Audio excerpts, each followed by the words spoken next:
어, 디자인 설계 원리로 스텝 와이즈 리파이먼트 단계별로 이렇게 세분화해서 복잡한 설계를 이렇게 차근차근 해가는 그런 원리와 그 다음에 추상화라고 하는 설계 원리를 앞에서 이제 설명을 했고요.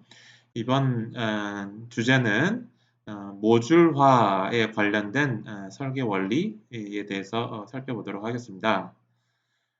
모듈화가 얼마나 잘 되었느냐라고 하는 것은 굉장히 중요한 것이죠. 왜냐하면은 우리가 만들고자 하는 소프트웨어가 작은 소프트웨어 만드는 것에 더 초점을 맞춰 있는 것보다는 큰 소프트웨어 한 사람이 이렇게 만드는 게 아니라 여러 사람이 같이 협업해서 만들어야 되는 그런 규모의 지금 소프트웨어에 대해서 우리가 이야기를 하고 있고요.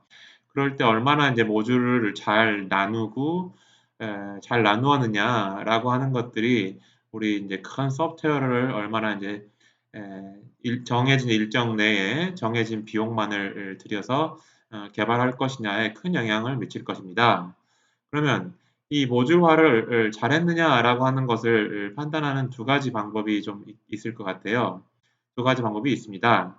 첫 번째는 커플링, 결합도라고 하는 거고요. 커플링. 그 다음에 이제 코히전이라고 하는 거는 응집도라고 하는 그런 내용입니다. 결합도라고 하는 거는 두 모듈이 주어져 있습니다. 두 모듈이 주어져 있을 때 이 하나의 모듈이 다른 모듈에 얼마나 의존하느냐. 그래서 의존성이 강하면 결합이 두 개의 모듈이 결합이 강하겠죠.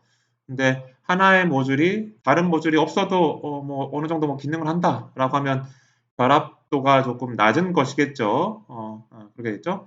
바로 그런 기준이 얼마나 이 두 개의 모듈이 서로 밀접하게 이렇게 같이 있어야지 어떤 기능이 되는지 조금 뭐 분리되어 있어도 각각의 기능들을 수행할 수 있는지의 정도를 이야기하는 것이 결합도라고 하는 것이 되겠습니다. 그 다음에 코히전이라고 하는 응집도는 이건 이제 하나의 모듈을 가지고 이야기하는 거예요. 하나의 모듈에 그 안에 들여다보면 뭐 여러 개의 문장들이 있겠죠. 여러 개의 많은 어떤 문장들이 있을 수 있는데 그 문장들이 요 모듈 하나를 구성하는 데 있어서 이게 잘 이렇게 모아진 것이야 라고 하는 것을 이야기하는 게 응집도가 되겠습니다. 즉 하나의 모듈이 과연 하나의 기능만을 구현을 해야 되는 게 우리의 설계 목표인데 그렇지 않고 뭐 좀 불필요한 기능들도 같이 막 포함이 되어 있는지 그러면 응집도가 좀 낮은 거가 되겠죠. 그리고 오직 하나의 그 모듈의 본연의 기능 하나를 구현하기 위한 내용 문장들로만 그 모듈들이 구성되어 있다고 하면 응집도가 높은 것이 되겠죠. 자, 이제 그런 모듈화에 관련된 기준을 이야기하는 게 커플링, 결합도하고 코히전, 응집도입니다. 그래서 결합도는 두 개의 모듈에 대해서 이야기하는 것이고 응집도는 하나의 모듈이 잘 구성이 되어 있느냐라고 하는 것에 대한 이야기입니다. 따라서 결합도 같은 경우에는 결합도가 높으면 즉 두 개의 모듈이 서로 타이틀리 커플되어야지만 우리가 원하는 동작을 할 수 있어요. 그럴 거였다라면 이 두 개의 모듈을 나누지 말고 하나로 합했었어야 되지 않을까요? 네, 그렇죠. 그런 점에서 결합도는 두 개가 모듈이 서로 막 너무 의존성이 많은 스트롱한 그런 강력한 그런 결합도를 가지고 있으면 설계 입장에서는 안 좋은 설계라는 거예요. 반대로 이 두 개의 모듈이 서로 하나가 좀 없어도 다른 하나가 본연의 기능을 어느 정도 수행할 수 있어요. 그랬을 때는 두 개의 모듈이 결합도가 weak, 낮은 거죠. 약한 거죠. 약한 것이 그러면 뭐 모듈을 잘 나눴다라고 판단할 수 있을 것 같아요. 그래서 결합도가 낮으면 좋은 설계가 된다를 라고 이야기할 수가 있을 것 같습니다. 반대로 커히전, 응집도 하나의 모듈 안에 들어있는 구현되어 있는 그런 막 문장들이 에, 본래의 기능 하나에 초점을 맞춰가지고만 그 문장들이 이 하나의 모듈에 포함되어 있다고 하면 응집도는 높은 거예요. 하나의 목적을 위해서 집중하고 있는 겁니다. 그러면 응집도가 높은 거고, 그 다음에 그렇지 않고 한 반틈은 A라는 기능, 또 나머지 반틈은 또 B라는 기능. 그래서 한 가지 기능에 집중하지 않고 두 개 이상의 기능을 수행하는 부분인데 어떤 이유에 의해서 하나의 모듈로 합해져 있는 그런 경우는 응집도가 A 기능을 구현하려고 하는 그 문장 부분과 B 기능을 구현하려고 하는 문장 부분들이 서로 떨어져도 아무 문제가 없을 수도 있잖아요. 응집도가 약한 거예요. 그래서 하나의 모듈 안에서 응집도가 방금 설명한 예처럼 낮으면 설계가 안 좋은 거예요. 모듈로 두 개의 모듈로 분리를 했었어야 하는 건데 분리를 안 한 경우죠. 근데 반대로 하나의 기능에 초점을 맞춰가지고 모든 문장들이 구성되어 있다라고 하면 응집도가 높은 거죠. 그러면 이거는 모듈 하나를 잘 만들었다, 굿 디자인이다라고 이야기를 할 수가 있습니다. 자, 이런 내용들이 바로 모듈을 잘 나눴느냐 못 나눴느냐라고 하는 걸 판단하는 결합도, 응집도에 관련된 내용이 되겠고요. 결합도는 이런 분류를 좀 위크한 분류부터 스트롱한 분류까지 혹은 좋은 결합도부터 조금 안 좋은 결합도까지 구분을 해보면 데이터, 스탬프, 컨트롤, 커먼, 컨텐트 커플링 이런 순서대로 굿부터 배드까지 단계를 좀 나눌 수가 있고요. 그 다음에 응집도 입장에서는 펑셔널 코히전부터 시작을 해서 sequential, communication, temporal, logical, coincidental, cohesion까지 굿 좋은 설계의 응집도부터 나쁜 설계의 응집도까지 구분을 할 수가 있습니다. 각각에 대해서 각각의 레벨에 대해서 간단하게 좀 살펴보도록 하겠습니다. 먼저 커플링 결합도에 관련된 내용이 이런 레벨로 돼 있고 요게 좋은 디자인이에요. 요게 안 좋은 디자인이에요. 그러면 요게 좋은 디자인이면 위크한 거죠. 그러니까 두 개의 모듈을 잘 나눈 거예요. 그다음 요거는 두 개의 모듈이 나눠놨긴 나눠놨는데 너무 이게 서로가 의존성이 깊어. 그러면 하나의 모듈로 만들었었어야 하는 건데 두 개로 잘못 나눠 놓은 거죠. 아래쪽으로 갈수록. 그렇다는 그런 레벨들에 대해서 한 5가지 정도로 한번 구분을 해봤습니다. 그래서 첫 번째는 데이터 커플링. 이건 가장 좋은 방식으로 모듈을 나눠 놓은 거예요. 하나의 모듈이 다른 모듈에 함수를 불러서 매개 변수로 내가 입력을 전달해서 다른 모듈이 그 매개 변수를 받아서 어떤 계산을 하고 그 함수의 리턴 값으로 요 원래 모듈, 함수를 호출했던 모듈의 결과를 전달하고 이렇게 매개 변수 전달로 자료 요소가 이렇게 구성된 경우를 자료 결합이라고 하는데 요게 가장 바람직한 어떤 두 개의 모듈 간에 서로 상호작용하는 방법이다라고 이야기를 할 수가 있습니다. 두 번째는 이제 스탬프 결합인데요. 자료 결합과 상당히 좀 유사한 면이 있긴 있어요. 그래서 요 A라는 모듈이 B라는 모듈의 함수를 호출해서 인자를 전달하고 결과를 받는다라고 하는 그런 면에서는 자료 결합과 스탬프 결합은 같은 이야기인데요. 근데 스탬프 결합은 어떤 차이점이 있자면 배열이나 레코드, 그러니까 데이터를 애그리게이션 데이터라고 그러죠. 어떤 많은 데이터, 하나짜리 데이터가 아니라 여러 개의 데이터를 매개 변수로 넘겨줘요. 그렇지만 실제로 그 매개 변수를 받는 모듈 입장에서는 그 배열 전체를 혹은 뭐 레코드 전체 데이터를 다 이용하는 게 아니라 일부만 이용을 하는 경우란 말이에요. 그런 경우에는 어떤 상황이 되어 있죠? 굳이 불필요한 내용, 그러니까 사실 사용되지 않는 배열의 나머지 원소들, 레코드의 나머지 원소들도 전달되는, 그래서 의존성을 높게 만드는, 불필요하게 높게 만드는 그런 문제점이 있는 거죠. 그래서 스탬프 그런 형태의 결합하는 형태를 스탬프 결합이다라고 이야기를 합니다.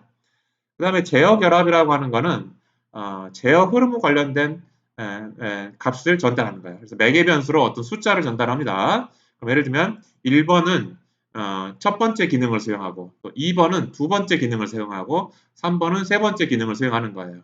그래서 매개 변수로 그렇게 어떤 기능을 수행할 것이냐라고 하는 것을 구분짓는 어떤 파라메터 숫자, 구분자, 뭐 명령어라고 이해를 하셔도 될 것 같고요. 명령어에 해당하는 어떤 숫자를 받은 다음에 그 숫자에 따라서 서로 다른 기능들로 분기하는 그런 형태로 두 개의 모듈이 동작을 한다라고 하면 그런 경우를 제어 결합이다, 컨트롤 커플링이다 라고 하고, 스탬프 결합보다는 또 조금 더 안 좋은 결합이지 않느냐라고 이제 분류를 했고요. 네 번째가 공통 결합, 커먼 커플링입니다. 이건 이제 이런 경우일 것 같아요. 글로벌 변수를 사용하는 경우. 전역 변수가 하나가 있고 모듈 두 개가 이렇게 있는 거예요. 그러면은 요 A라는 모듈도 글로벌 변수를 읽거나 쓰거나 이렇게 마음대로 할 수 있고, 또 B라는 모듈도 요 똑같은 글로벌 변수를 읽거나 쓰거나 할 수 있어요. 그러면 요 모듈이, 하나의 모듈이 그 전역 변수를 수정을 하거나 이렇게 되면 그 수정한 내용이 바로 요 전역 변수를 공유하는 다른 모듈한테도 영향을 미치죠. 그래서 이거는 매개 변수, 함수의 매개 변수로 영향을 미쳐야지만 자료 결합 방식으로 가장 좋은 결합도인데, 이렇게 전역 변수를 통해서 간접적으로 이렇게 결합도, 의존도가 되는 거죠. 간접적으로 의존이 생기는 거죠. 전역 변수를 통해서. 그래서 그런 경우는 결합도가 높고 좋은 설계가 아니다라고 이야기를 하자는 이야기예요. 그게 바로 공통 결합, 커먼 커플링이 되겠습니다. 마지막으로 내용 결합이라고 하는 건데요. 내용 결합은 뭔가 하면은, 방금 전에 설명한 공통 결합은 전역 변수라고 하는 거는 요 모듈 밖에 선언된 어떤 변수, 데이터를 의미하는 건데, 내용 결합이라고 하는 거는 요 모듈, A라는 모듈 안에 있는 로컬 변수예요. 지역 변수예요. 혹은 요 모듈 안에 있는 명령어예요. 그 모듈 A 안에 있는 지역 변수나 명령어를 B라는 모듈에서 수정을 할 수 있는 어떤 그런 방법을 제시를 하고, 그런 방법을 통해서 두 개의 모듈들이 서로 연동하게 하자는 거예요. 이건 아마 여러분들이 이런 식으로 별로 프로그램을 많이 작성해 보지는 않으셨을 것 같고, 만약에 C 프로그래밍을 한다면 뭐 포인터 같은 걸로 다른 모듈의 지역 변수 같은 거 변경할 수 있는 방법은 좀 있겠지만, 일반적으로 여러분들이 내용 결합 방식으로 두 개의 모듈들이 서로 뭐 이렇게 연동하게끔 하는 식으로 작성을 해보지는 않으셨을 거예요. 이거 왜 그런가 하면은, 당연히 좋은 방식이 아니기 때문에, 좋은 모듈을 나누고 모듈을 나누고 두 개의 모듈이 연동하는 좋은 설계 방식이 아니기 때문에, 프로그래밍 언어들이 이런 내용 결합으로 두 개의 모듈이 연동하는 방식을 지원을 하지 않기 때문에 여러분들이 이런 방식으로 프로그램을 작성하지 않았습니다. 그래서 어쨌든 그런 방식으로 두 개의 모듈이 서로 의존 관계가 있다라고 하면, 굉장히 하나의 모듈이 그 다른 모듈들을 굉장히 속속들이 다 알고 있는 거예요. 요 모듈 안에 지역 변수가 뭐가 있고 명령어가 어디에 있고 이런 거를 너무너무 잘 알고 있는 거예요. 다른 모듈이. 그럼 굉장히 의존성이라든지 결합도가 높은 거라고 할 수 있겠고, 전혀 바람직하지 않는 그런 모듈을 나누는 그런 형태라고 볼 수 있을 것 같습니다. 그래서 그게 바로 내용 결합이고, 당연히 bad design, 여기서 good design, bad design 이렇게 그렇게 이해를 하시면 될 것 같습니다. 그 다음에 이제 코히전이라고 하는 건 뭐라고 그랬죠? 모듈 하나를 만들어 놨는데, 요 모듈 하나로 만들어 놓은 거를 잘 만든 거야, 안 만든 거야 판단하는 기준이라고 그랬죠? 그래서 혹시라도 요 하나 모듈 만들어 놓은 걸 좀 이렇게 분리를 했었어야 되는 거 아니야? 요런 거를 한번 살펴보자라는 게 코히전, 응집도라는 이야기입니다. 그래서 응집도는 당연히 응집도가 높아야 돼요. 응집도가 높다라는 이야기는 하나의 기능에 초점을 맞춰서 잘 구성되어 있다라는 뜻이에요. 그런 응집도가 functional cohesion, 모듈이 하나의 기능을 구현하는데 초점을 맞춰서 작성이 된 것이다. 이게 가장 바람직한 설계입니다. 그러니까 응집도가 가장 높은 것이고, 이 경우에는 가장 높은 응집도가 가장 좋은 디자인일 거예요. 코히전 입장에서는. 그 다음에 이제 그 다음으로 좋은 응집도라고 할 수 있는 게 이제 순차적 응집이에요. 그래서 모듈 안이 어떤 소작업이 끝나면 그 소작업의 결과가 그 다음 소작업에 입력으로 되고, 또 그 다음 소작업이 끝나면 또 그 다음 소작업의 결과가 또 그 다음 소작업에 또 입력이 되고, 이렇게 순차적으로 기능들이 이렇게 나열되어 있는 것을 하나의 모듈로 만들어 놨다. 그랬을 때 그거를 순차적 응집이라고 한다. 당연히 기능적 응집보다는 여러 개의 기능들이 모아져 있으니까 응집도가 조금 낮죠. 상대적으로 기능적 응집도보다는, 하나에 초점을 맞춘 건 아니니까. 그래서 기능적 응집도보다는 좀 좋지 않은 그런 응집도이지 않느냐라고 이제 분류를 했고요. 순차적 응집도고요. 그 다음에 이제 커뮤니케이션 응집도라고 하는 건데, 이 커뮤니케이션 응집도라고 하는 거는 사실 이제 수행 순서하고는 상관없이 동일한 데이터가 있는데, 이 데이터에서 출력하는 오퍼레이션들을 그냥 모아놓은 형태예요. 그렇게 해서 하나의 모듈로 만들어 놓은 그런 모듈 구성을 커뮤니케이션 응집이라고 합니다. 그래서 그 어떤 같은 데이터에 대해서 같은 데이터를 읽어가기도 하고, 뭐 같은 데이터를 수정하기도 하고, 그런 데이터에 대한 오퍼레이션들을 모아놓은 그런 하나의 모듈이 되었을 때는 커뮤니케이션 응집이라고 한다. 당연히 순차적 응집보다는 또 수행 순서하고도 상관없이 돼 있죠. 그 다음에 시간적 응집이라고 하는 거는 내가 이렇게 하나의 모듈 안에 모아놓은 그런 문장이나 그런 기능들이 시간적으로 그 문장들이 실행되는 시점이 동일해서 모아놓은 것 뿐이에요. 뭔가 그거보다 더 좋은 어떤 연관관계가 있었기 때문에 그걸 같이 모아서 하나의 모듈로 만든 게 아니라 내가 이 모듈 안에 모아놓은 모든 문장들은요, 어떤 실행되는 그 시점이 동일해요 라고 해서 모아놓은 그런 모듈 형태가 바로 temporal cohesion, 시간적 응집이 되겠습니다.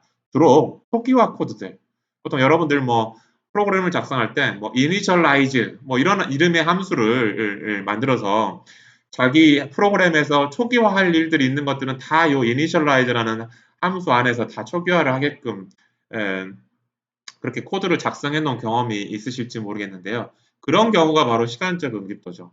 그 initialize 뭐 이런 이름의 함수 안에 들어있는 오퍼레이션들이 서로 막 연관관계가 하나의 기능을 구현하기 위해서 모아놓은 그런 오퍼레이션은 아니에요. 실행이 처음 실행한다라는 그 점 때문에 모아놓은 거죠. 그래서 그걸 시간적 응집이다라고 하는 거고요. 그 다음에 이제 논리적 응집이라고 하는 거는 그 모듈 안에 있는 요소들이 그래도 논리적으로 연관된 연산이기 때문에 하나의 모듈로 모아놓은 거예요. 가장 대표적인 이그젬플이 예를 들면 뭐 자바라든지 뭐 다른 언어도 마찬가지일 것 같긴 하는데 자바의 그 math라고 하는 클래스 안에 뭐 사인 함수도 있고 뭐 코사인 함수도 있고 굉장히 다양한 뭐 앱솔루트 절대값 구하는 함수도 있고 그런 다양한 수학 함수들이 이렇게 쭉 누러져 있습니다. 그런데 사실은 뭐 사인 함수하고 코사인 함수하고 물론 뭐 같은 어떤 뭐 레디안 값을 가지고 그거를 0부터 마이너스 1부터 1까지 사이로 매핑하는 어떤 수학 함수지 않느냐라고 따지면은 뭐 어쩔 수는 없지는 모르겠지만 딱히 사인 함수의 기능은 사인 함수를 계산하는 기능이 있고 코사인 함수는 코사인 함수의 기능이 있는 거죠. 그냥 수학 함수라고 하는 그런 관련이 있어서 모아놓은 것 뿐이에요.